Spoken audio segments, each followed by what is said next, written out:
Matt's enjoying a tequila drink, right? That I am. Yeah, I am. I have a tequila and I have a beer.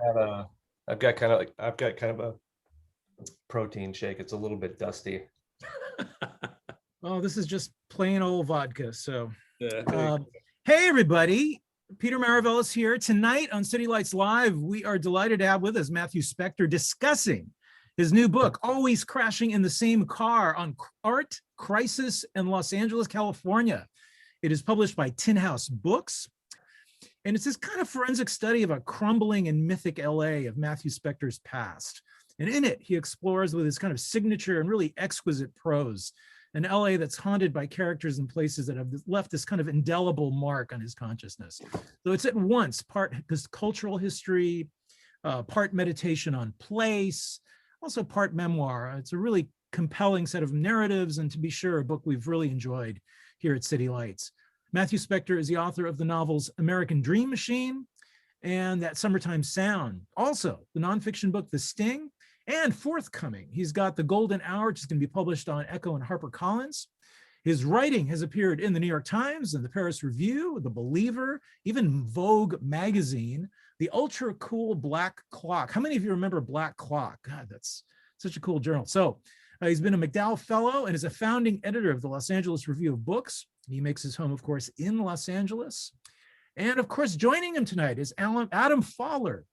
Adam is the founding member of the band Jawbreaker and owner of Blackball Records. He has produced and played on dozens of records over the past 3 decades. He's a fourth generation Angelino and currently makes his home in San Francisco's Mission District. And look at all those albums behind him, man. God, I am like drooling. Gentlemen, great pleasure to have you here. Matthew, Adam, welcome to City Lights Live. Thanks for having us, Peter. I love City Lights more than anything. As I was saying prior in the chat, prior to doing this, I lived in the Bay Area in the early '90s, and when I was just fresh out of college, and I just spent so much time there choosing between reading and food, and because I was just doing crappy temp jobs and making basically minimum wage, and feeling like reading always won. And I'm glad it did. So if you're thinking about whether you want that burrito or whether you're gonna have dinner tonight or buy a book or buy several books from City Lights, I recommend the latter. There's always time to get fed, but we need to keep City Lights and the like alive. So Peter, thanks for having me. I was just down there the other day. I went to Nanking and got a bite to eat and went in. It's like whenever you're in North Beach or Chinatown, you got to go in. You have to make the stop. You got to make the pilgrimage, right? Yeah, I mean, I still do. So rad. So why don't we kick this off by I can read a little piece and then we can kind of dive into our conversation. That makes sense, right? Yeah, let's do it. Can you tilt down a little bit? I feel like I'm just kind of getting your head at the bottom of the frame. Sure. Yeah, there you go. That's better. Sensible. Show business. Show business. So I love the passage that I'm going to read tonight because Adam, you're implicated in this passage. You were there. The book is called Always Crashing in the Same Car, as probably a lot of you guys know. I titled it after a David Bowie song, but the reason that the kind of justification within the book's narrative isn't so much the Bowie song as it is kind of a couple different things. But there's a section of the book that's about a novelist named Tom McGuane, who, again, probably many of you know. I was talking to one writer yesterday who said, "Yeah, I'd never heard of Tom McGuane," and I thought, "Really?" Tom McGuane still is. He's still alive and writes in Montana, and he's not what I would call obscure, but in the '70s he was really, in the early '70s especially, he was really very famous. He kind of got nominated for the National Book Award a couple of times, and this is kind of at a time when writers were still celebrities, kind of, or could be, of a certain kind, and he had a lot of sort of like next there was a lot of like, oh, he's the next Hemingway, even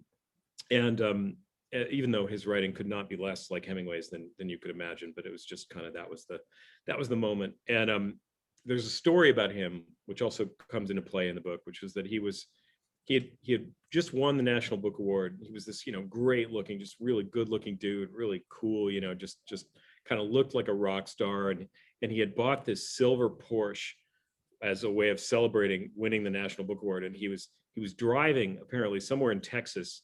And the way he tells the story, he was going like 140 miles an hour or something, which seems kind of unlikely. But in any event, he was probably not obeying the speed limit. And he just got into this enormous wreck. He totaled the car and very miraculously like survived this crash without a scratch, except for the fact that he couldn't talk. The story is that for 2 weeks he was like struck completely mute by this car crash, and then he kind of like came out of it and was like, I don't want to be a literary novelist anymore. I'm going to Hollywood to make to have some kicks. And so he did. He like went for a couple of years and like wrote these 3 movies that were all produced within 18 months and directed one of them, and had this kind of crazy kind of cocaine fueled polygamous lifestyle that's also kind of all in the book. But that's, and then he left 18 months later. He was like, yeah, I'm done with this, and he went back to being a novelist and a great novelist. So and that fascinates me. Like it fascinates me that someone could just like walk into this world of kind of high rolling excess and then would sort of know like, I got to go home and get out of here. So that's kind of the one origin story behind the title of the book. But another of them kind of comes from this passage that I'm going to read, which goes so. When I was 16, not long after my birthday, I bought a car. I was young and stupid, and as for most Angelenos and as for teenagers everywhere, that automobile represented to me an ideal of freedom, the freedom to come and go as I liked. Finally, I wouldn't have to ask my parents for a ride, to climb into the passenger seat and sit sullen while one of them hauled me across town to a friend's house or to the movies. I wouldn't have to take the bus to school or borrow, as my young friends and I now and again did before we had licenses, a vehicle that had been left in someone's driveway, some parent's Porsche or BMW that stood neglected long enough for us to go on a midnight joyride, white knuckling our way through Westwood and Beverly Hills before returning the car, well, most of the time, unscathed. We didn't have anywhere to go. The risk of being pulled over for driving underage was itself the point. But those meaningless excursions were exercises in the sort of nihilistic delight that is common to teenage experience. We wanted, I think, to get caught, or else we wanted to get away with something, or else, more than anything, we wanted to have a story to tell. The car I got when I was 16 was no silver Porsche. It was, to my snotty, haughty adolescent eye, a real piece of junk, a Toyota Corolla I would loathe for as long as I drove it, and which happened to be all the car I could afford. Irrespective of my feelings, I lived in that thing, turning it into a mobile wastebasket of cigarette ash, fast food wrappers, marijuana smoke, clothing, cassette tapes, books, pencils, undelivered homework assignments, draft pages of a one-act play I was writing, a landfill, basically, in miniature. I may have hated that car, but I also loved it for all it was worth. Every Angelino and every teenager who is privileged enough to lay his or her sweaty paws upon a personal set of keys knows exactly what I mean. One neighborhood over from where I lived in Santa Monica was the Pacific Palisades, a sleepy suburb that just happened to contain most of my friends, like you, Adam. Sunset Boulevard splits the Palisades for its final leg, running between Santa Monica Canyon and the Highlands, all the way to where it meets the sea. At night, those roads, Sunset and all the residential streets that branch off it, are so quiet you can hear for miles. The whisper of stray cars, the wind and its faint rattle through the palms and eucalyptus, the surf, it even seems, when you close your eyes to listen. The air is heavy and damp. As you pass Will Rogers State Park on your right, Sunset Boulevard widens and bends, flaring momentarily into 5 lanes as it executes a hairpin turn. This particular spot, which is popularly known as Dead Man's Curve, not the same one popularized by the song, which is in Beverly Hills, enticed us endlessly. Naturally, it did. Coming back from the beach late at night, our skulls full of weed, beer, MDMA, psychedelic mushrooms, whatever exactly we'd ingested on any given evening, us troglodyte teenagers of the Hollywood 80s, we'd pull over sometimes to the side of the road and take the measure of the situation. The streetlights flashing yellow, the sycamores and Italian cypresses stretching up to either side, the Pacific air salty and cold. How tempting it was under such dubious conditions to do something stupid as we stepped out onto the street with noses twitching and eyes ablaze, our catcalls rupturing the silence.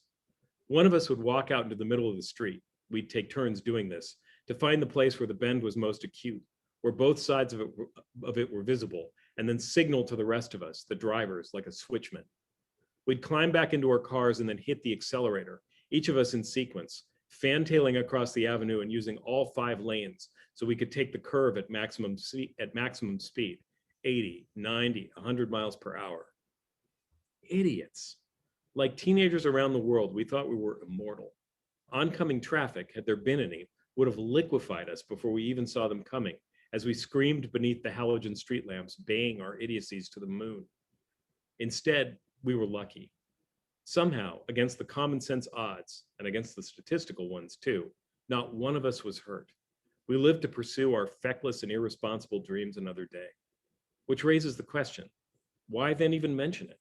Who cares about the things a bunch of dumb California kids did 40 years ago when they didn't even get what they deserved? Because of the lesson that adheres inside the gamble, because the evident pointlessness of this pursuit was the point, and the fact that we were a bunch of callow children who lacked even the basic empathy to consider that we were putting other people in danger, notwithstanding, we knew this much, that life is to some extent for the wasting, and that its value depends also to some extent on its very cheapness. Tom McGuane's novel Panama puts it this way. I saw an old drunk fall in front of the laundromat at Elizabeth and Fleming. He cracked his head open and made a terrible pool of blood. I looked down through spinning air filled with frangipani and rock and roll and saw how quickly you are alone, how that can be shown to you in an instant.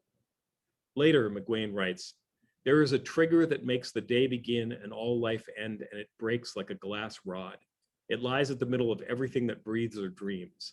It will bend and break, and when it breaks, it is night. McGuane is trying to show us something here, that we are all sad clowns, hapless figures at the mercy of a cosmos that doesn't want us and in pursuit of a redemption we can't have. Not that I knew any of this when I was 16, but I knew the roulette of driving 90 miles an hour on the wrong side of the road was fun. And when I came to a complete stop, my hands shaking as I braked to a halt, having swerved back across the yellow line, I felt present. Adrenaline had punched a hole in my high, and as I snapped back to regular life, David Bowie blaring on the car stereo, a cigarette burning between my fingers that could as well have been there for years, the smell of Jack-in-the-Box tacos, that stoner's delight, reeking beneath the streetlight, I was restored. Ask any writer, ask any marathon runner, any surfer, any extreme skier, any war correspondent, any gambling addict. Ask anyone who takes any kind of risk or does anything that might be, really, when you think on it, fundamentally pointless, but still feels in some way necessary. Would you still do it if you stood to lose nothing? The answer is obvious. The answer is no. I'm asking, I wanted to read that passage because sometimes when you write about things from your own past, it feels very strange. You sort of think, did this really happen? Like it's your memory is the only proof you have that actually happened. But in this case, I have a witness. Yeah. Did we actually do that? I think back to some of the shit that we pulled. I've known you for a long time. Time. Yeah. I met you, we met when we were, I think, in what, 5th grade? Right. We played Little League together. Yeah. And then we palled around, and then you disappeared for a second. We were then we kind of lost touch. And then you showed up in my high school when I was in 11th grade or 12th grade. Yeah, you were in 11th and I was in 10th. Yeah. And I showed up to Crossroads. We moved around a lot, and I went to a bunch of different schools. Crossroads was the one I finally landed on and that kept.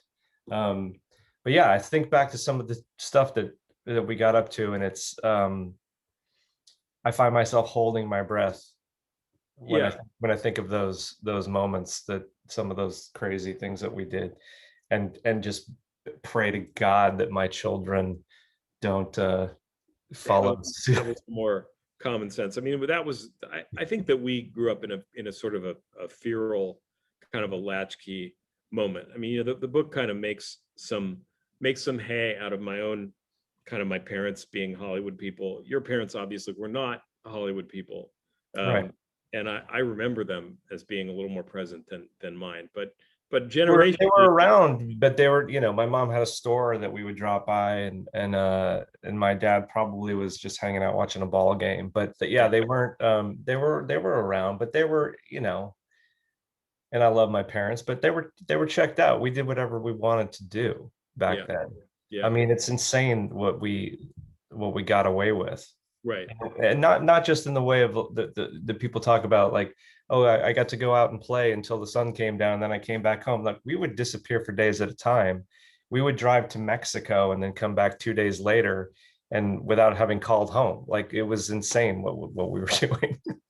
Yeah, but I think what, you know, what interests me too, and one of the reasons I'm just so glad that it's you and I having this conversation, is that we knew each at that age, even though we were, you know, clearly up to some things that were not so smart.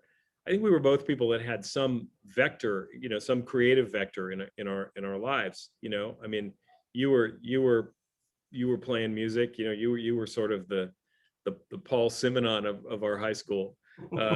And you know, and I was, as kind of alluded to in that passage, I was, you know, writing plays and short stories, and you know, I was very clear on the fact I wanted to be a writer. And I think that the kind of the idea that, and this is a weird thing when you know each other as long as the two of us have, where we, you know, we kind of can remember what it was like to be those kids that were hanging out and talking about the shit that we wanted to do.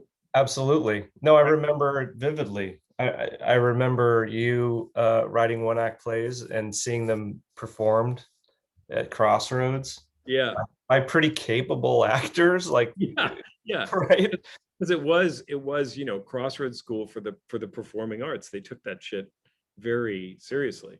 Yeah, And we grew up in a kind of environment where I think creative pursuits were somewhat normalized. I mean, that's true for both of us. It's like, you know, for sure at our high school, yeah, definitely yeah, super encouraged. yeah. And that's where, you know, me and Blake had our first show. Was it in the what was it called? The Lichter building, the Lichtner building? Oh, was that where that was? You guys had played that show when I had already gone to college, right? That was You admire you you guys were were either a senior, you were either a senior and taking a day to yeah, yourself, probably, yeah. or you were gone off to, or you'd gone east already. But But yeah, that was the place where, and it was encouraged, and the faculty encouraged that. They were they, like, you want to put on a show at noon? Great, go do that. because So you know, and as I was saying to you before we started, you know, like reading the Times piece on the book, and you know, if you read the back flap, there's a lot of talk of the book being sort of like the through line being like sort of disappointment and failure to some extent. And I before I started the book, in my mind I was thinking, well, Matt's been wanting to do this since he was 15 years old. The fucking guy called his shot, and now he is doing exactly what he wants to do. And then here I am, so am I. Like it's kind of amazing that it worked out the way it did. that we both are, and I think, you know, one of the things that, you know, despite the fact that the book kind of frames itself as questions about failure, Mm. you know, it also is kind of interrogating kind of ideas about what success is Yeah, in you know, in kind of American life. Because when you kind of look at the people that we hold up as success stories, most of the time they're kind of repulsive. yeah, horrible people. Yeah, yeah, Or if something is successful, your you know, your knee-jerk reaction is like, well, what's wrong with it? Like, why, if that many people like it, how could it be good at all? right, And most of the time that's true. It's not. right. But I think most of the time too, I mean, it's, you know, the kind of emotional core of the book is not really about, you know, I mean, it's not so much about pursuing the arts or you know, achieving that kind of success, so much as it is about the kind of disjoint between whatever it is you think you want your life to be, or you hope your life will be when Right, you're and how it ends up. Yeah, and I think, like, you know, for just about everybody, even if you end up doing exactly what you thought you were going to do, you know, it's It not looks nothing. looks You're not right. like you would have expected, you know. And there's something funny about, you know, I mean, I've told this story before, but when you and I were kids, we used to go to the Hollywood Palladium, you know, to see bands. All, you know, we saw the Clash there, we saw Talking Heads there. We would see these kind of huge bands, and you know, I don't know how many nights we spent there, but quite a lot. And the last time I was in there, you were on stage, like, you know, like you and Jawbreaker were playing there, and I just thought, you know, like, is there any more, like, if you had told either one of us when we were 15 years old, if you had sort of said one day, you know, I will be standing here and I will be watching Adam on that stage, like, we would have died of happiness, right? I mean, you know, it's like, what? Absolutely. Yeah, That was not lost on me.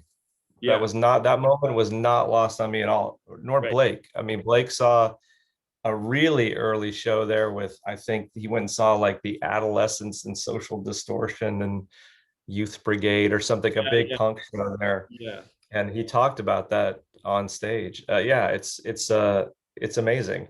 And the fact that it came not when we were 25, right. but 50 something made it all the more miraculous and more gratifying, honestly. Right. But that changes the calculus, right? I mean, if it had happened when you were 25 or 23, your response might have been like I top would of have, the world, ma, right? right, Yeah. or I thought like we deserve this or something.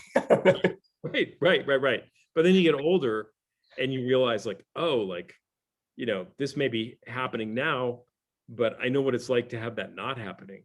Yeah, And I know that, you know, that kind of thing kind of comes and goes, right? absolutely. It absolutely does.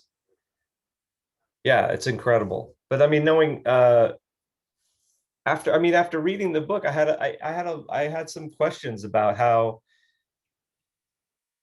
because I've read your other books as well, but this one especially, I really wondered how you arrived at this kind of like hybrid of it being kind of like a, you know, profiling these artists that you really were obsessed with or respect Yeah. and love, I, and then how you married that to like, I couldn't really, in my mind, I couldn't see how does this happen? Do you back into this? Do you start writing a memoir, and then how did that even start? it happened in a very weird way, which was that I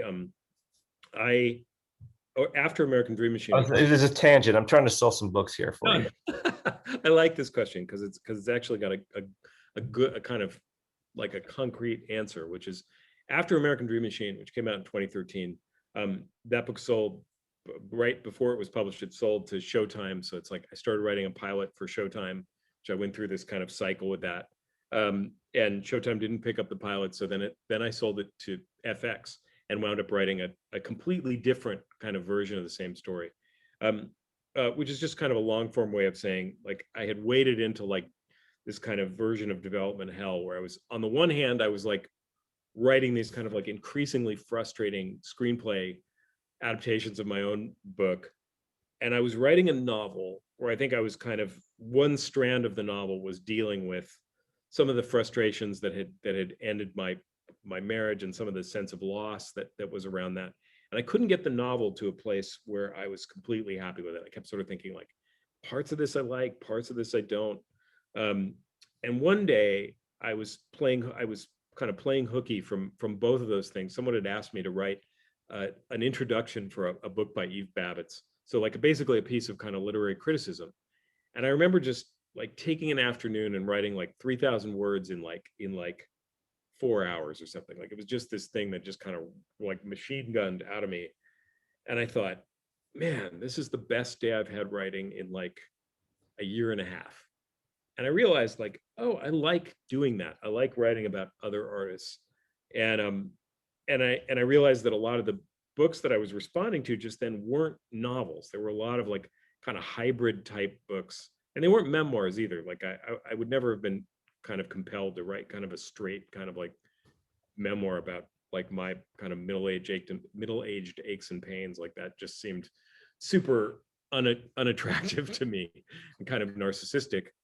And I realized that I could kind of do both at the same time, and that it would be both formally interesting and emotionally interesting, and would sort of give me a chance to kind of lean into the work of people that intrigued me, or people that had kind of consoled me at various kind of difficult times in my life. And it was very organic from there. I think my wonderful literary agent Allison, when we were just talking about how I was going to do it, she sent me a book by Olivia Lang called The Lonely City, which is kind of not wildly dissimilar in that it's about her kind of moving to New York and not knowing, not knowing a soul, and her kind of encounters with these artists who kind of represented loneliness in different ways.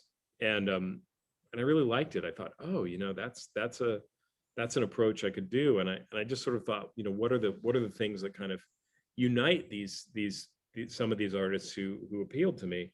And I could see that all of them had sort of wrestled with, they were all kind of people who'd had boom and bust periods in their careers, or Yeah. silences, and I think, never mind a career. It's like, I'm 53 years old, like 54, and you by the time you're that age in life, like we've all had these experiences where you're like, God, like I sure make a lot of mistakes, like a lot of things. There are a lot of kind of frustrations to get to these periods of satisfaction or fulfillment, or and that seems something that is fairly universal, I think. For sure. No, totally relatable. Totally relatable. Yeah. And I wanted that. I wanted to explore that. So that's kind of how I came to it. So does this, like, because you said your next book there's an element of memoir in it as well, right? Yeah. So is this going to preclude you from like actually writing a memoir at some? No, it's really not. Because I think the last one is this one, they're so different, and the next one isn't really I mean, it is in some ways, like it's very much about like my parents, and it'll be a little more direct in my own narrative, but it's about the kind of rise and fall of the studio system. It's kind of about how the movies died, and how that kind of, I mean, how the movies as we used to understand them died. My dad is a talent agent, and when he was a very young man, he worked for this dude Lou Wasserman, who not only kind of reinvented what a talent agent is, but among other things, like he basically created Ronald Reagan. Like, he kind of elevated him into a position where he could be elected governor and then elected president.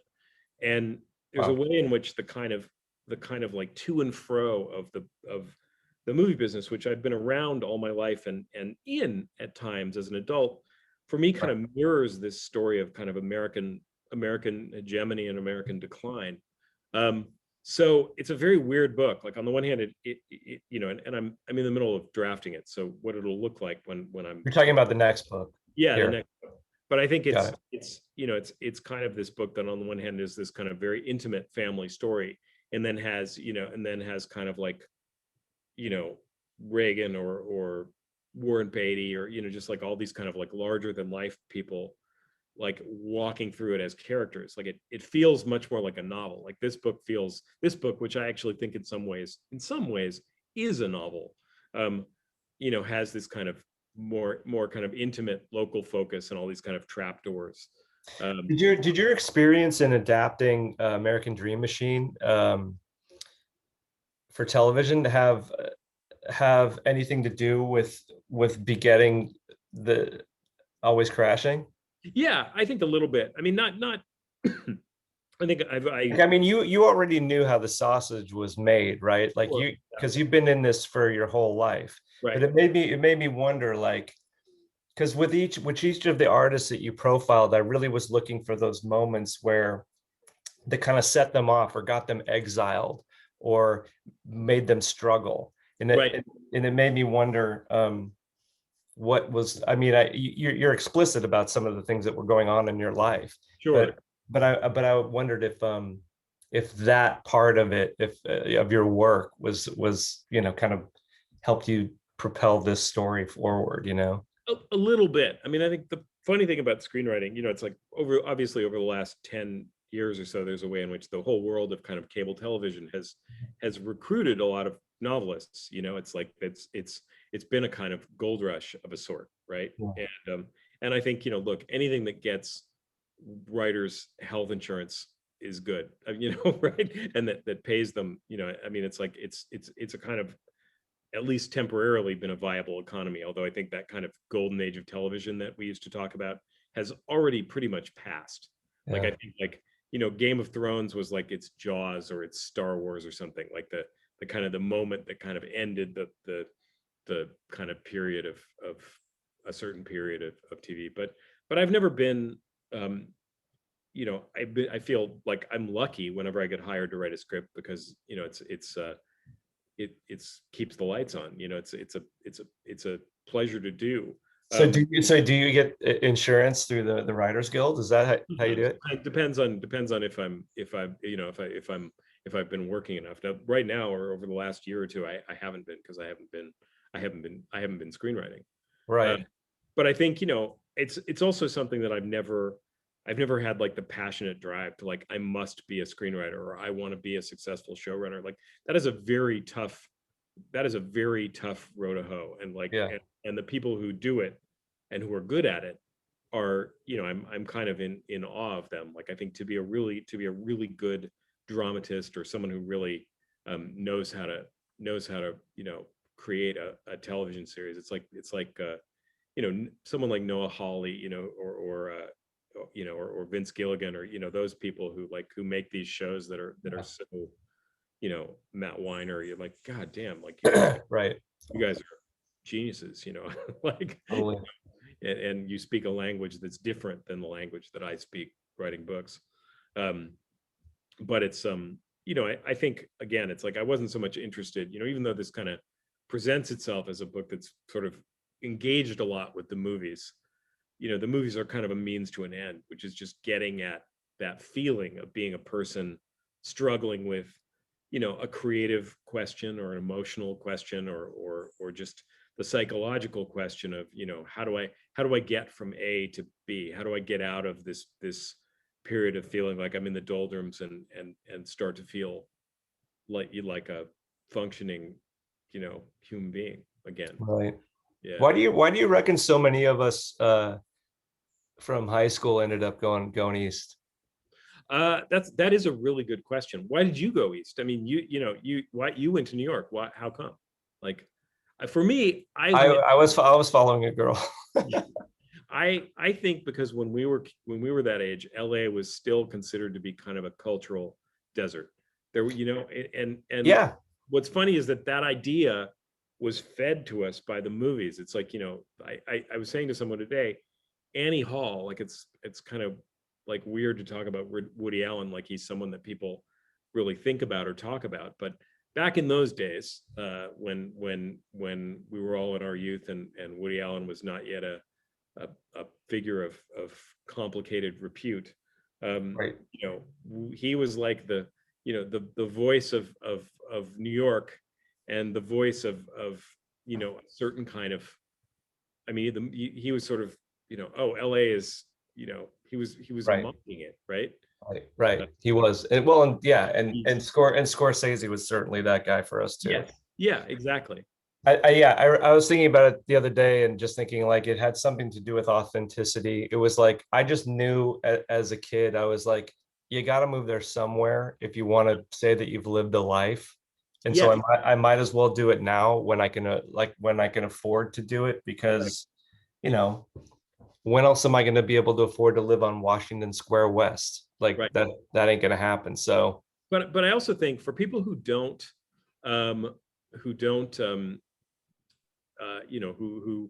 even for people who aren't from LA or whatever, it's like, many people feel an urge to get out of their own hometown. Like, that's a pretty, not everybody feels it, but a lot of people do. sure. Sure that a lot of Yeah, people, that's the hero's journey, right? You gotta take off and get as far away as you can. you got to get out. And I think for me, there was something very specific about, particularly having grown up so close to the movie business, which is so insular. Like, I know Yeah. people older than me, where I feel like, like you're a studio head, or you're an agent or something, and it's like you travel a lot, but you never really leave LA. You can go to Europe and you're still in LA because you're in your kind of Right. bubble of sort of privilege and concern. Um, and I think for me, it's like I wanted to get, even though I think, for all the talk of like kind of like Hollywood or Hollywood childhood, it's like my neither of my parents were particularly successful, until I was an adult. My mom was never particularly successful, and my dad's career didn't really take off until I was away at college. Um, so it wasn't like I had this kind of like gilded less than zero swimming pool kind of childhood. I mean, a little bit, but not that much. Um, and I think, I just remember being able to smoke in your room was, I thought that was incredible. yeah, and my mom would buy us beer whenever we, right, would just keep the fridge stocked with Henry Weinhardt, so we could just come to my house and cave out and get drunk. Yeah, that was incredible. That was kind of incredible to me. Yeah, it was a very latchkey kind of environment. And I think For kind of sure. like progressive in the wrong ways, right? Progressive Yeah. in ways of like, oh, my parents are cool, which isn't the word I'd use for it now. Right. The party house could also, make for some pretty bad situations, I'm sure. Yeah. But I was, having left LA, when I turned about 40, I really started feeling a pull. Like I've been in San Francisco for like 30 years. Really started feeling a pull to get back home. Yeah. And I started looking, and it's so expensive down there now. But and I think I hear that from other people too, and obviously not just people that are from LA. That something happens when you hit middle age where you start kind of getting that tugged back home. And when I was reading your book and reading about you kind of like pounding the pavement in doing research for this book on these artists, when you're talking about just walking around the streets, and describing these houses like so specifically, and talking about the light and the air and going, the beach and the bluffs and stuff, it really was making me homesick. So like I feel like I'm homesick because I haven't lived there in 30 years now. Yeah. So there's a lot that I miss about LA. But and that made me wonder what, like, you're there, but Yeah. what do you miss about LA? I started getting, as much as I really, when we were teenagers, I was like, I couldn't wait to get out. I thought, man, I'm never going back there. And I think by the time I was, I went east to college, and then I moved to San Francisco. I was living a couple blocks from where you are now. And I think Yep. that was the time when I started to get I was like, oh, maybe I don't hate LA. I actually started to get a little homesick for it, even when I was in my early or mid 20s, and I remember I used to come down and visit a lot. Like I would hang out with our buddy Jim Gibson, who I think is here. What's up, pal? Yeah. It was like I remember just feeling like, oh, this is like it is the place I'm from. I felt this kind of abundant connection to it.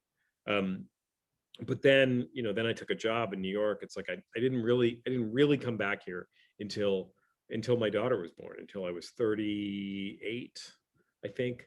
And Can you see yourself leaving there? yeah, I can actually, because I think it's not as beautiful as it is. It's certainly, it just feels apocalyptic in some ways, and the kind of just the I mean, some of it is just the kind of encroaching dryness of it. Some of it is so I mean, That's funny you say that though, because everyone I know that's in LA that wants to get out, they yeah. all talk about going to the desert of all places. Yeah, I mean, I get it, because I spend, it's like we get out to the desert a fair bit too, sometimes just to like take a place and write. And I think like it's attractive, but I also think like, it's scary to think like, how hot is it going to be out there in 10 years? How hot is it going to be out there in 5 years? Yeah.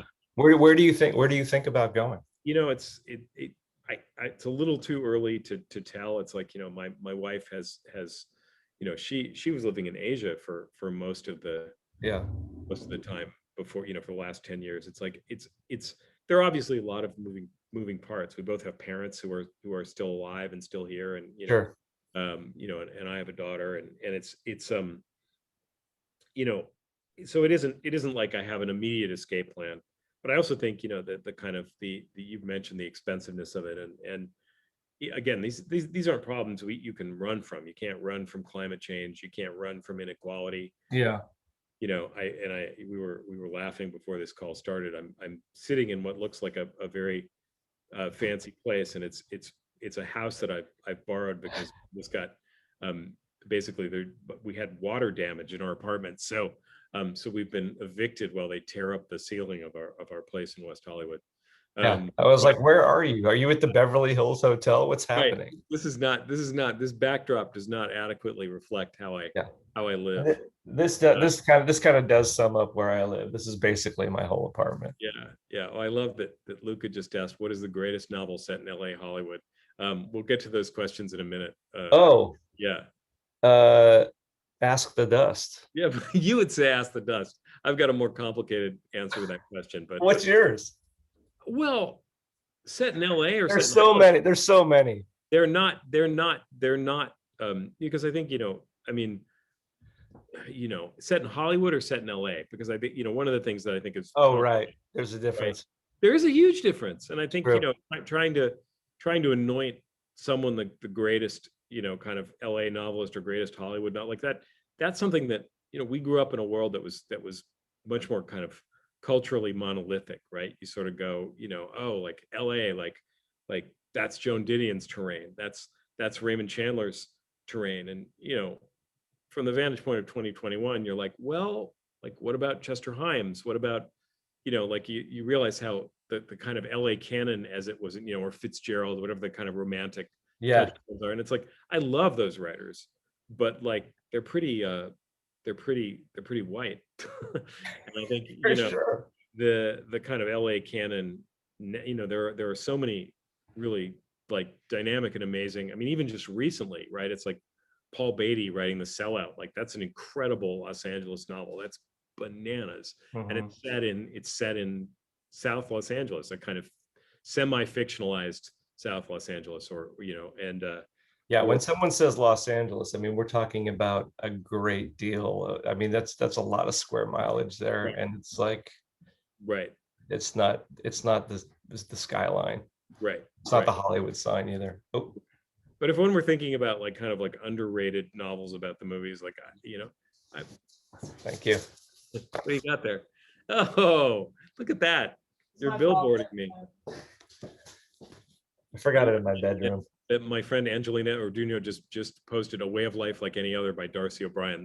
That, for example, incredible book.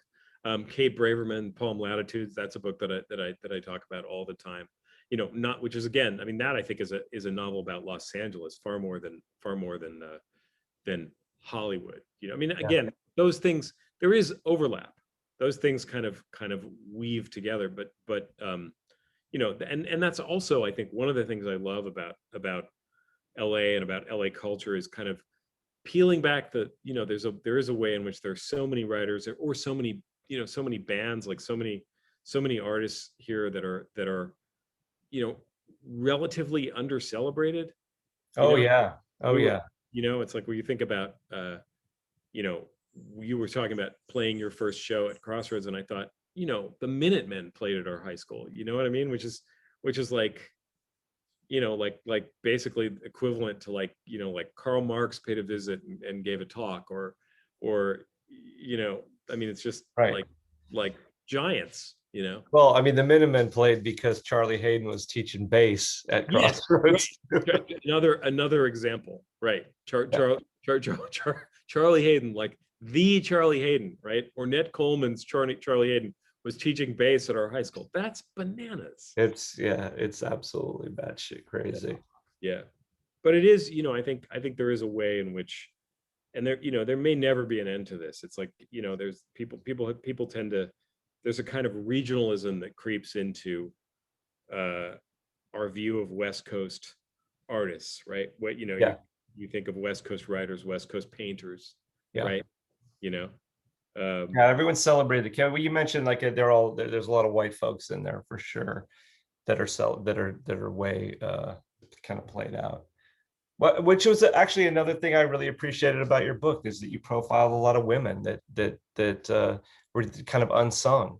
Yeah. Well, that I think that's a narrative that we're all kind of that I think people have finally kind of caught up with the fact that a lot of the kind of titanic male figures of early 70s Hollywood, so many of them had a kind of female collaborator, female creative partner. It's like, Bogdanovich, yeah, Martin Polly Platt. Scorsese, like Right. I thought about, there was a moment when I was first kicking this book around where I thought about writing about Polly Platt, and because I knew her a little bit, but I'm very glad I didn't, mostly because I think that that the Katrina Longworth podcast. Well, you just can't breeze by that, Polly Platt. Like, let's get back to that. What? I met Polly Platt when I was a studio executive at 20th Century Fox, and it was fairly late. It was not long before she died, and I didn't know who she was. Like she came over and she was like, oh, I knew your mother or something, and we kind of fell into this conversation. I was like, holy shit, this woman is amazing. And then I left that night, and I was like, who's Polly Platt? And then I kind of did some did a deep dive. Holy shit. Yeah. Just not only behind those Bogdanovich movies, but as someone behind Wes Anderson or Cameron Crowe or James L. Brooks, like she had her hand in everything. Yeah. Yeah, and you touched on it a little bit last night with Dana. But like who didn't make the cut? Because you said that you had a pretty long list of people that you were thinking about speaking on, and there were a lot, and there were, for instance, I think some people got kind of exceeded because I just felt like the work wasn't accessible enough. Like I said last night that I wanted to write about a filmmaker named Bill Gunn, who had been hired by Warner Brothers in 1970 to write and direct this movie called Stop, and he would have been only the second Black filmmaker hired by a studio to do that. Gordon Parks, of course, was there in '69, but I think and that movie like wound up in the Warner Brothers vault. It like has an X rating, and it's only ever been screened like 4 times or something. Like, so it never screens. You can't find it on the internet. I mean, you can. I finally did, but it took some real. Oh, really? Did you? So you could stream it through one of those sites or whatever? There's like a shitty VHS rip of it. I mean, it looks. Does Quentin Tarantino have one at the Beverly, you think? I don't think so. I mean, I think they are trying to. There's like some rights issues. I think Warner's is trying to issue it, but it's like someone like that. Or there was a screenwriter named Claire Noto, who's famous for writing a screenplay called The Tourist, which was never produced, and it's this like very kind of like very fucked up, kind of like David Lynch like, it's a little like Alien or Blade Runner. It's like this kind of hybrid type. I mean, the screenplay is insane, and there's like there's H.R. Giger did a bunch of art for it. Like it came very close to production, but it doesn't exist. Wow. And in the end, there were people that I turned away from writing about because I didn't want to. Because I just thought, if the work is too hard to find or too it would not, it would be hard for the person reading the book. It would have a kind of insularity that I didn't want.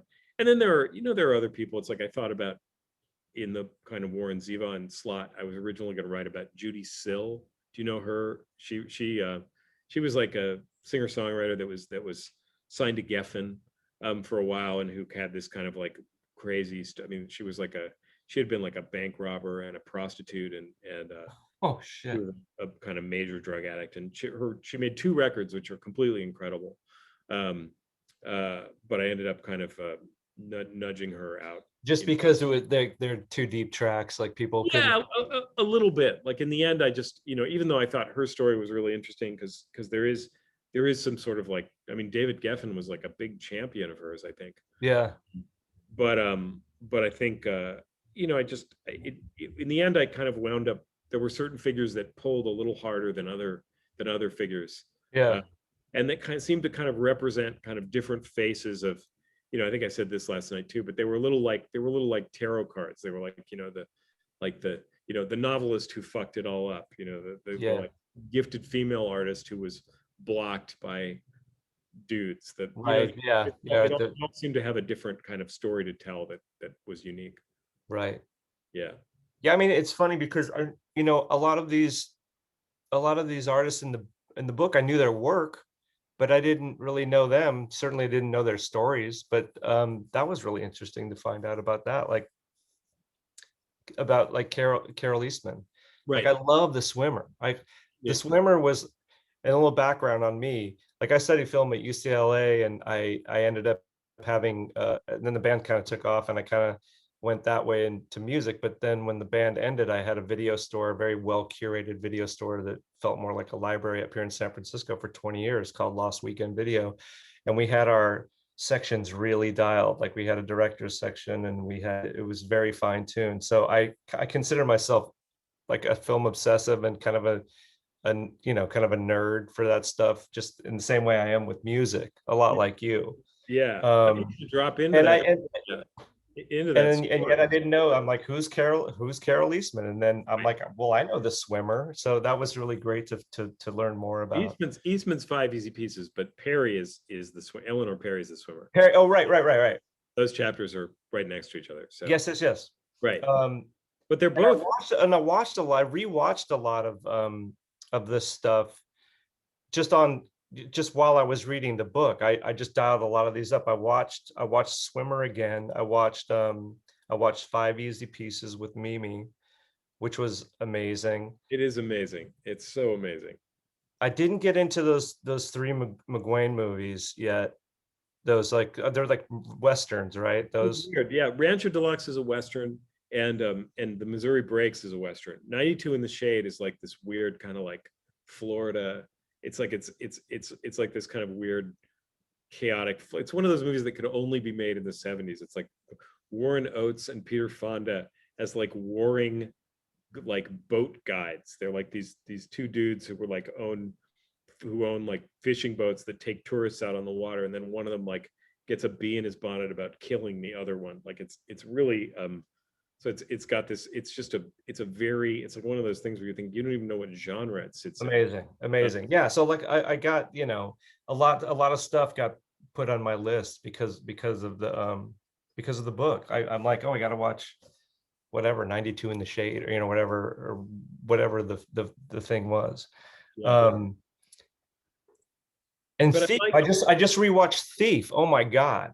Well, Thief, one of the things that I thought was interesting about just when I was kind of researching it was how, obviously what you just described is it's what I did when I wrote the book, and it's like what I don't think it's necessary to have seen any of the things or even to kind of walk out of the book wanting to see them. But I do think like, the book does have a lot of like signs pointing, like read this, watch this, For sure. Which is, which I always love in books that I read, No, but it's just like there's basically like a syllabus at the end in your end notes, but there's a kind of miscellaneous, like, it's like so much of the research for this book involved watching and reading things. Like some of them were great, some of them were like good, but kind of amazing, like more hypnotic than more like exciting in some weird way than just great.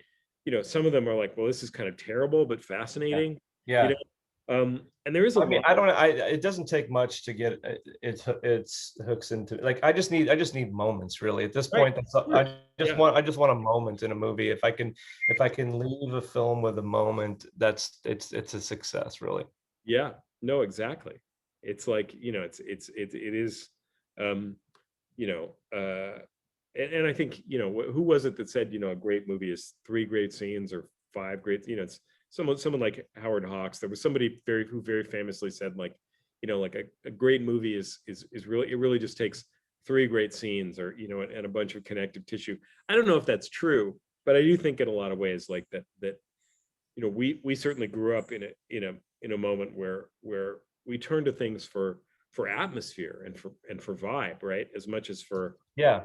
greatness. And Yeah, well, yeah, and I was getting the vibe and atmosphere I was getting in your book was, I found myself really wanting, after all of these deep dives on these artists and their work and their Right. story, I really found myself going like, I wonder what's going on with Matt's friend D. I wonder what's happening with Matt's mom. And I really, those were really my favorite passages in the book, and it was very gratifying to keep getting those at the end of each chapter where you would check back in. Yeah, I'm glad. I mean, the book is definitely meant to be a narrative. It's not an essay collection. It's a story. And I think even when I'm telling these stories of other people, I'm really telling my own story in an indirect way. Yeah. And and that was sort of kind of the dance or the waltz of writing the book was never wanting to sort of kind of get lost in just being a museum guide, or just being a critic or a kind of know-it-all. I was very into that negotiation, because I think that kind of mirrors our actual relationship with art. It's like we don't comment at books or movies, or our response to them isn't just intellectual or aesthetic. It's personal. Absolutely. In fact, there was a part that really jumped out at me, where you talked about like, you said it's like something like, it's embarrassing for you to admit, but these films feel like home movies to you. Yeah. That, Well, right. When I was talking about that's the section at the beginning of the section about Hal Ashby yes. and Chimino, and about the kind of weird sense of watching Bruce Dern in Coming Home when I was a little boy. I was 10, 11 when that movie came out, and I was, and the sort of, and Bruce Dern was my dad's client and my family's friend, and I spent a lot of time, we would kind of go out to his house in Malibu on the weekend, and he was always kind of this kind of slightly bawdy adult who I kind of loved just for being so kind of like, he didn't treat me like a kid. And in that weird sense of, I mean, I remember because he was always playing sociopaths, or and that like a cuckold, who what kind of racist cuckold who tries to commit suicide. And it's like there's a the weirdness. Oh yeah, 10 years old and you had to watch him walk into the water. Right. And there is the kind of that was a very the kind of strange disjunct between feeling a kind of very personal relation to some of the people I was seeing on screen, and then kind of who they were on screen. That was a very strange kind of doubling for me. Yeah, I can imagine. Yeah. But for us too, and even in high school, we had friends who were in the movies or whose siblings were in the movies. I mean, that was weird enough. It's true. Yeah. If you were to be writing it, like, I did notice that you chose not to name. Do you even mention your father and mother by name in the book? Yeah, those people are named. I think that there are a few people in the book. I think most people in the book are initials. I think I talk about going to New York to work for an actor, and it's pretty obvious who that actor is. It's meant to be fair. Yeah. Sure. There's one or two other places there's one other place in the personal narrative where I talk about an actress that I'm friendly with, and and I kind of identify that person with a set of signifiers that might be a little frustrating if you were sort of trying to figure out like who's he talking about. Right. But I think part of that is that the person involved is sort of a private person, and sure. Okay, you were just respecting. Yeah, just I wonder it doesn't matter in that case. It's really not supposed to matter. Yeah. Sure. Yeah. Is there a lot of do you feel a great responsibility when you're writing about your parents? Yeah. And also these people that maybe, I mean, there's a couple of them are still alive, but there's a bunch of them are dead. Like, do you feel like is it a different kind of responsibility that you feel to tell those stories? Yeah, there's a responsibility when you're writing about anybody. I mean, I would say I mean, I know you want to get it right, but like in the case of your dad, like, did your Right. dad read the book and like have any notes or anything? Was he like, hey, He loves it. I think my dad has the sort of, my dad has, and I mean this in the best possible way, he has kind of the titanium ego of a person with a maybe of an agent? yeah, pretty much. I think when you write about living people or dead people, it's like you want to, you want to get the facts right, but you also, much more importantly, I just think like I I never write to settle scores. Like I feel like I have to be harder on myself than I am on anybody else. Even if I start out, which I have occasionally, though I not really in this book. I mean, my relationship with my mom, which is key to the book, is she was an abusive parent, and she was very, very Yeah. hard. Um, but I wanted to kind of push through that. I think the book is both pretty unflinching in kind of talking about my mom and what her struggles were and some of her behaviors, but also, you know, coming to a kind of richer understanding of who she was, or who she might have been. Um, and I think if I wind up in the narrative in a kind of in a generous place, if I wind up in a place where my where my own kind of where the knives are turned inward and not outward. Yeah. I think that's better. Was that the most difficult part of the book to write? Not really. I think I think that there's always a kind of I'm not trying to upset you here. I'm not no trying. no no no. I think there's a kind of dance that happens, where you're kind of writing any. I always sort of say that writing a book or any narrative that you're in, it's like, I'm the I'm the bullfighter, the kind of emotional material behind the book is the bull, and the book is the rag. And it's like, Yeah.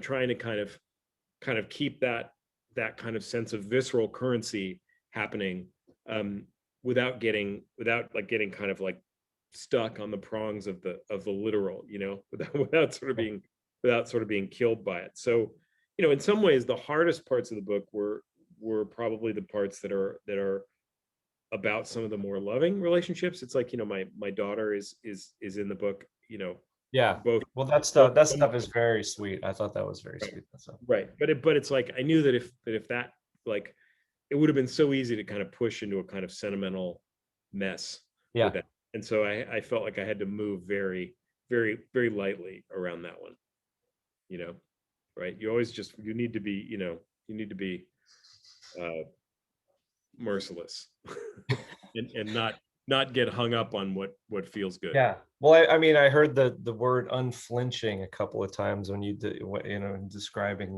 your narrative, And I just wondered if that was like, is that an excruciating process? No, no, no, no, because you're not, it's like it's always, even when the narrator is yourself or a version of yourself, Yeah.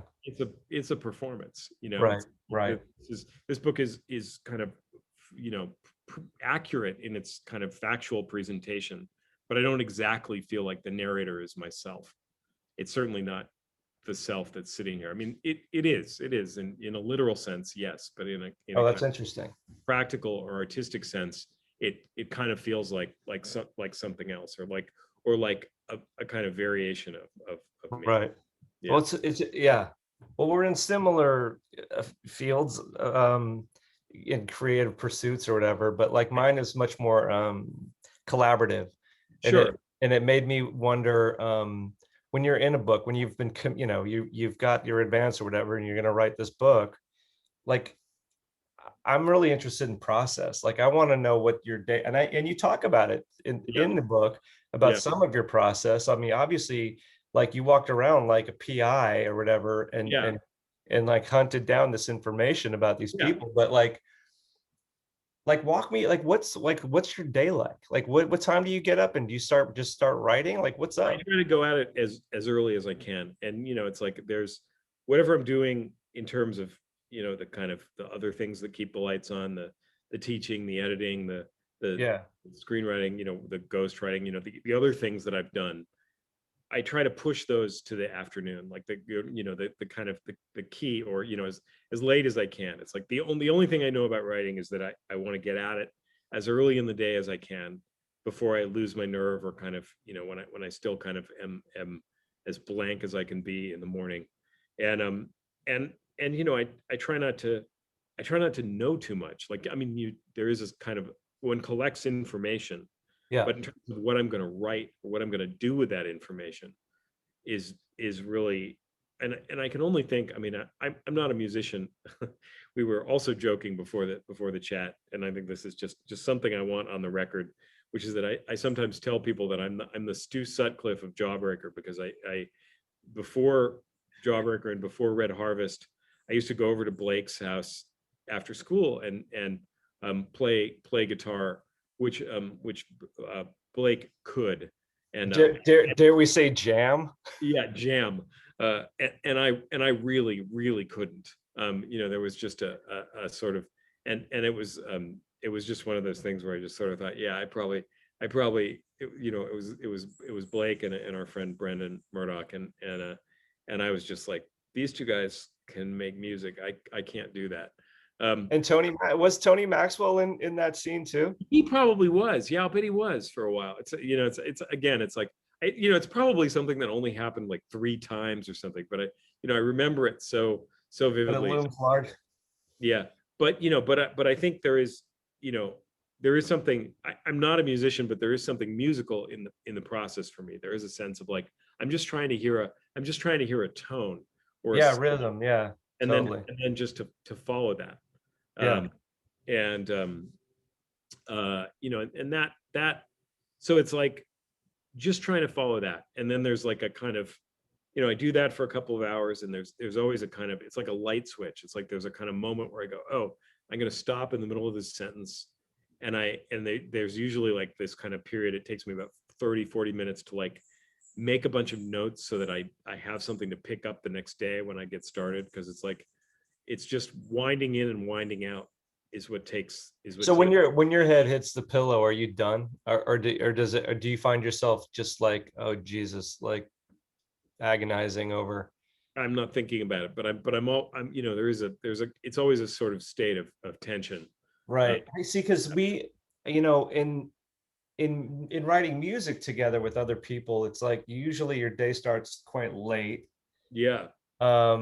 And it goes into the night, and then you get a bite to eat, but like you go to bed and your ears are still ringing. Yeah. And then if you've drilled something that day over and over again, like a phrase or musical. Yeah. And yeah, there is an element of that for sure. Yeah, there's like, you have an earworm, and then sometimes it's hard to get to sleep. And sometimes, I don't know. I know Blake and we have terrible schedules. Like, we're really night owls. Yeah. So a lot of the good ideas happen really late at night. So it made me wonder about just like it being more of a solitary pursuit. I mean, I know you have an agent, and I know you've got an editor and stuff that you're probably bouncing stuff off of, but pretty much you're just like, it's your private eye. Yes, those people are those people, both my editor and my agent are integral, and like, they're just amazing. I am a very lucky human being in both cases, but I think you're always alone with it on some level. Yeah. By the way, I see in the sidebar my friend John, one of my college friends, just said, as I recall, you couldn't play my guitar, but I couldn't either. And I realized that I'm trying to remember if it was his. There exists somewhere footage of me playing and singing. It's like, I played on the only musical performance I've ever given that was ever witnessed by other people was on the cable television network of Hampshire College, and of me doing a sort of like very fall-like, like a kind of Marky Smith imitation vocal over something. Do you remember the song? Do you remember the chorus? I do. Come on, man. I remember this. The song was called "Feed the Swedes," and it was a parody of like, this was like the kind of like we Are the World moment. Remember when all like, Do They Know It's Christmas? Like those kind of mid 80s like terrible, charity singles. So yeah, it was one of the most mortifying moments of my life, which I'm happy happy to bring up here. It's always Is there a good. doc? Do you think there's a document of that somewhere? Lord, I hope not. Do you think? Have you looked it up on It was YouTube? on film, but I'm hoping that tape was long ago destroyed. Probably on YouTube. Probably someone's gonna upload that thing. This is the thing about being an artist, is that the record of one's failure is alive. Oh my God, it's a nightmare. It's a Right. nightmare. And when you're a success, all that really means is that you give the opportunity to fail again. Yeah. Although I'm just seeing here in the sidebar that somebody named DMC, I don't know who that is exactly, but it says the name of your new book is also the name of a David Bowie song. Yeah. An album. Yes, as I said at the top of the chat, the song is named after that, and is named after that. The book is named after that song, and it's not just because I like the song. I mean, the song that record was my favorite record when I was 15, 16, and during that time that we were hanging out so much, and so part of that is honoring the sort of lonely teenager who I think is really at the middle of this book, but that there is a kind of that metaphor, the kind of metaphor of a kind of a car crash that repeats itself, an accident that you can't walk away from, is kind of iterated in the book in a couple different ways, and most literally in the story of Tom McGuane. But I think some of the kind of crucial moments in the book there are a couple moments in the book that are vehicular, that it's Yeah. a very Well, lost the way you ended the book, I thought was really great, and it was very Los Angeles and car culture, and I thought that might have had something to do with the title as well. Me and you went and saw David Bowie in 1983 at the US Festival. We did. And it was the first time that Bowie had been in the States, I think, and I think it was like 6 years. It had been a really long time since he'd come to play. 6 years, which back then was like a lifetime. Oh my God, it was an eternity. It was the 6 years that we were probably obsessing about David Bowie, right? Yeah, exactly. So that was a big deal, to go to that show. And I remember the Pretenders played, and U2, and who else played? There was some sort of outliers that were kind of like Stevie Nicks. Stevie Nicks played before Bowie, and she took forever, but she put on a great show, actually. But we fought our way to the front of that stage. It's really it does sound like a nightmare now, doesn't it? I mean, it's like I wouldn't stand outside in the desert heat for 9 hours to see and hold your piss. Like, how did that happen? Were we just pissing on the ground? I can't remember. I don't know. It was grody, but we were teenagers. We were down for anything, and we were devoted to I mean, it says something that works of art, and we were incredibly obsessive about music and about bands, but we were obsessive about books, and we were obsessive about movies too, and we were for sure. Yeah, it all went hand in hand for sure. Yeah. I would say that my obsession with music started with the movies, actually. Yeah. Did it? Like, in what way? Like, because every year they used to show The Wizard of Oz on television, right? And I would look forward to that, and the music in that got its hooks into me when I was a tiny kid. And then the first film that I saw in a movie theater was down in my sister took me to the down to the Strand Theater, and we saw Oliver when it came out. So I was 3 when I saw my first film, and it was Oliver the musical, and I got the record, and I listened to that obsessively. If I'm really being honest, like if someone were to say, like, what are your 10 records that like made you want to play music, like it kind of started right then. And then then I got to the Beatles, and then I got to then punk and new wave came in, and my cool older sister got me into the Talking Heads and the Clash and the Ramones and stuff, and it all went from there. But yeah, I'd be lying if I said that films weren't a huge part of my musical journey. Should we call it a journey? Call it a journey. I hate to say a journey. Don't you hate that? I do. Yeah. It's the worst. Yeah. Voyage or trip. Trip. Yeah. Let's say trip. Let's try to bring trip back. Fucking journey. Yeah. But I think there is something, there's like, just in terms of kind of articles of faith or things that you still hang on to, it's like those are still the things that obsess me. I'm just as obsessed with music. I still call them records, which really like makes me feel like nothing's more Gen X than the fact that I still believe in listening to music in kind of 40-minute or 80-minute blocks. But it's like, movies, books, like these are, I still get that. I still, approaching a bookstore or approaching a music store, it's like I still have that, like, remember when you park your car in LA and you're like, you start kind of accelerating to get to the record store because you're so stoked. It's like I still feel that way.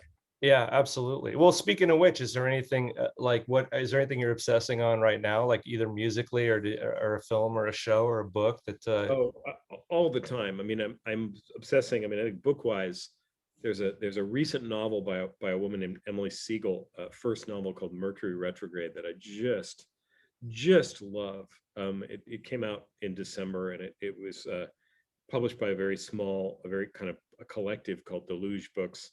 And it's a first novel, and it's hard to say, like, I mean, I love it. It's got a very classical setup. It's like it's about a young woman like going to work for a tech company in New York. It's like it got almost like a Bright Lights Big City, kind of a scenario. But she's so smart, and she's so funny, and she's so like, it's got this kind of like William Gibson quality or kind of Don DeLillo quality, this like incredible kind of perceptive apparatus.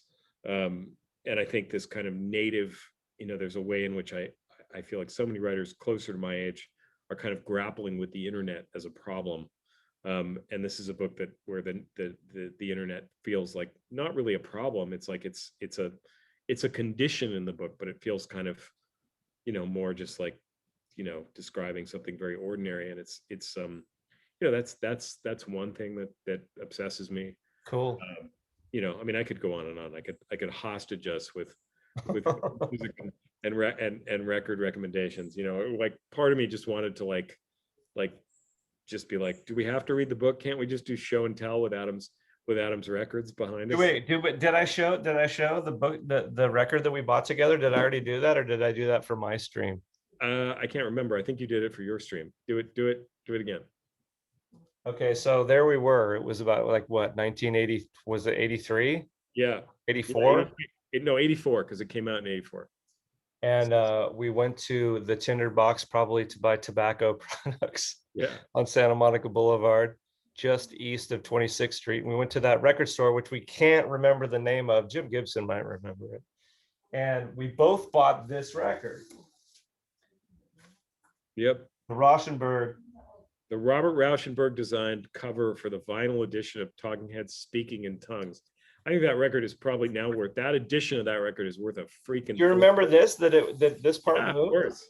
Yeah. And it's got clear vinyl. Yeah. Something happened here in a move, maybe. Yeah. I'm not touching it though. I'm just leaving it. Yeah, of course. Yeah. I played the shit out of that record. And anyway, that was a record that we bought together.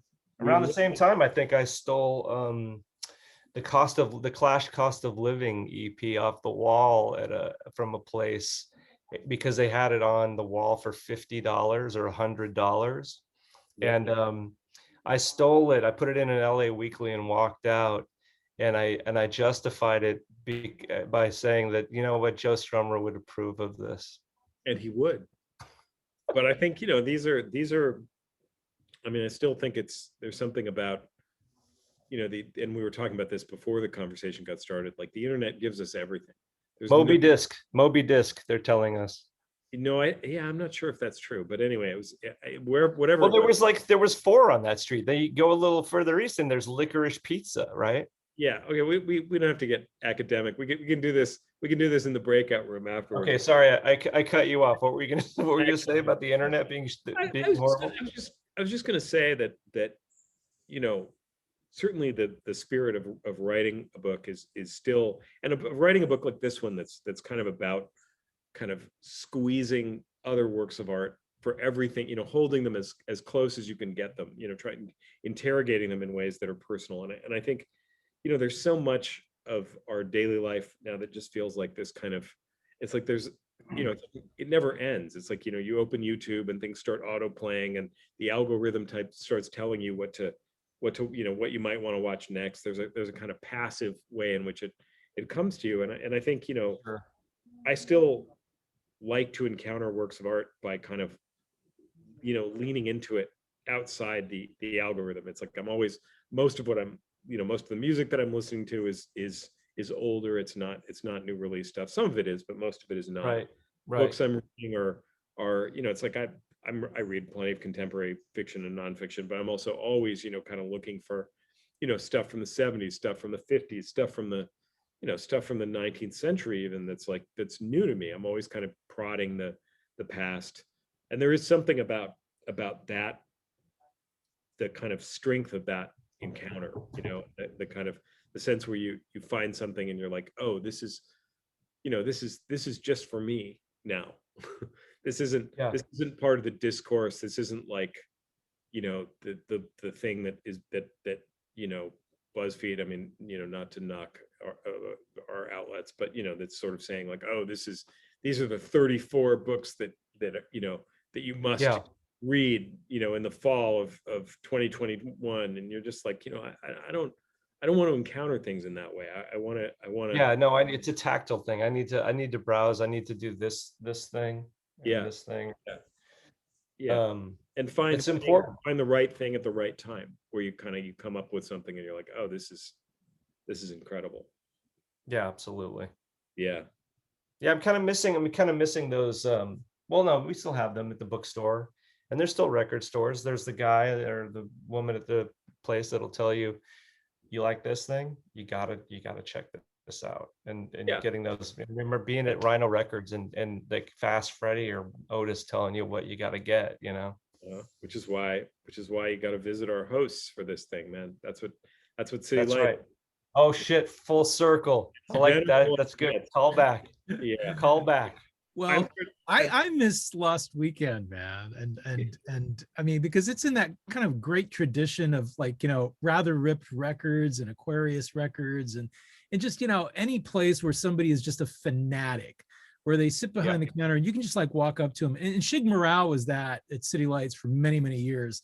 I mean, he'd just be sitting there, wouldn't be paying attention to anybody. And people would be like terrified to talk to him. But then, if you were genuine, you said, hey, like, I'm really interested in like African literature. I'm interested in something, let's say you pick a country, Morocco, and he would just like light up. And I think, just what you're evoking tonight, man, this is so much fun. I wish there were like just sort of in an alternate universe, there was a channel where I could just flip you guys on and you could just go referencing shit, because I'm really digging on this, but we have run out of time. All right. I posted links, everybody. So buy books, because if you buy books, I can do more stuff like this. We can program cool events, and you can come and hang out with us. And well, we want to do it live again. I mean, normally now we would all go down to Vesuvio's and I'd buy you all a beer. I really wish that were the case. It just as this conversation has been happening, I've been focusing on the conversation, but it's been nice to see both people that I know in real life and people that I know in virtual life. I think that was my friend D. Michael Hardy that was in the sidebar as well. And I wish I could be chatting with you guys in person. It would be ideal to be able to stumble down the block to Vesuvio. That's my dream. Yeah, our Tosca across the street, right? Yeah. Which reopened. It just reopened. Did it? Yeah, and it's a little more like affordable and a little more like what it used to be like, versus what else I like down there that's kind of a fun palate cleanser is you go into the Happy Donut. Then the guys are in there playing lottery and stuff. Yeah. Or even Mr. Bing's, man. Even Mr. Bing's is, they've tried to keep it real. So yeah, nothing like just a Pabst Blue Ribbon, but just having a Pabst Blue Ribbon like once a year where you just sit down and you're not going to pay more than $5 for it. And it's the Jawbreaker crowd is well versed and they know their PBR. Man, thank you both. This has been a real pleasure. And everybody buy Matt's book. It's really great. Go buy other books. It's City Lights. if you don't want to buy a book, buy a tote to put your other stuff in. It's okay. They need the money. They need the money. Yep. And while you're down there, maybe they carry the Jawbreaker 33 and a third thing. Also fantastic, that book, by the way. I The like 33 and a third book on 24-hour revenge therapy read like I'm not sure I got through it. It was so deep tracks that, but my parts are definitely the best parts in there. So yeah, I think. see you, Matt. Cheers, maybe.